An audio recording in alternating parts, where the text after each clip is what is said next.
Now, Australian tourism. 2012 brings both good news and bad news. First, the bad news. There is a steady decline in visitors from Europe and America, but the good news is there's a surge in tourists from Asia and particularly China.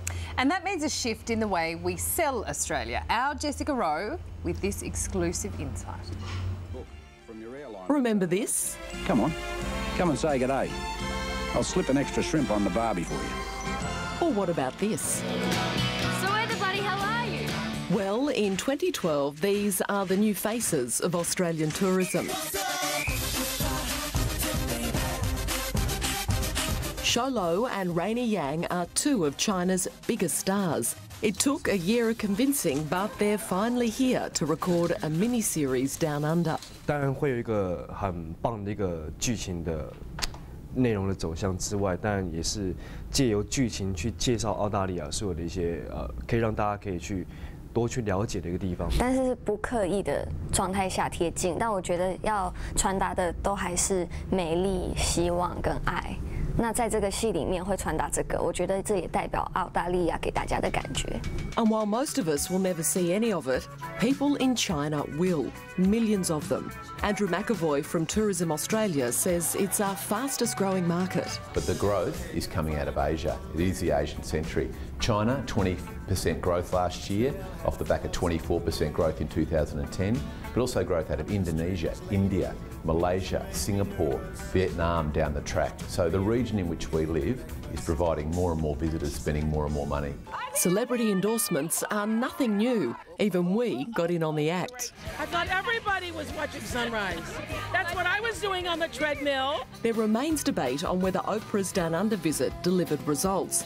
There's no doubt it brought plenty of exposure. But in the years since her visit, tourism numbers from the US actually fell by 4%. Still, the experts say it would have been much worse without Oprah because of our strong Aussie dollar and natural disasters like cyclones. Marketing anywhere now is a mix of good mainstream advertising, you know, still TV and broadcast, magazine, print, digital, but more and more it's about advocacy and content.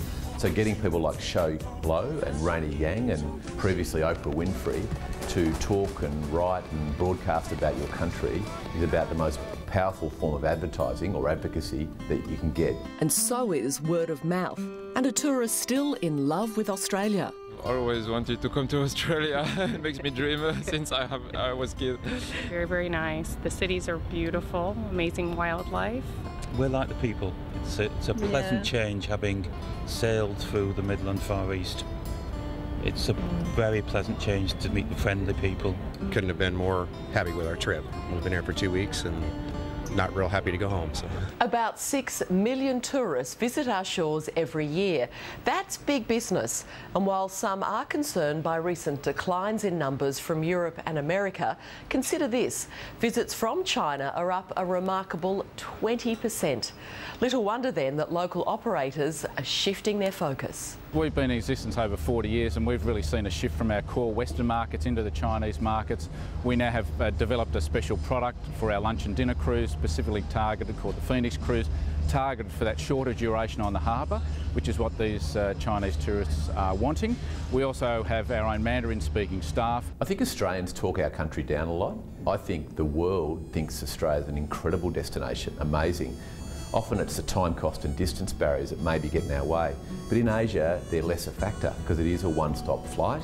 We are in the same time zone, so that's a real opportunity. That's why these guys are just so important. Radia! Yeah!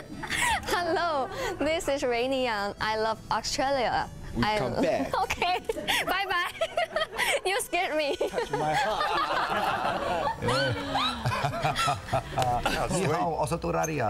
Aren't they gorgeous? Indeed. Now, so then the question is, do the Chinese tourists, the Indonesian tourists, the Vietnamese tourists, do they want the same things as the Europeans and the Americans? One would assume not. Maybe not. Yeah. Well, no, because they want shorter boat cruises. Indeed. And do they want to go out, you know, to see the Red Centre? Do they want to go to the Blue Mountains? Do they want to, you know, visit Kakadu? Or do they want, you know, metropolitan-based things, the big casinos and, you know, luxury massage spas and things? We've got it all here. We have got it all. I could take them to Wagga, introduce them to a couple of 6-foot brown snakes. Yep.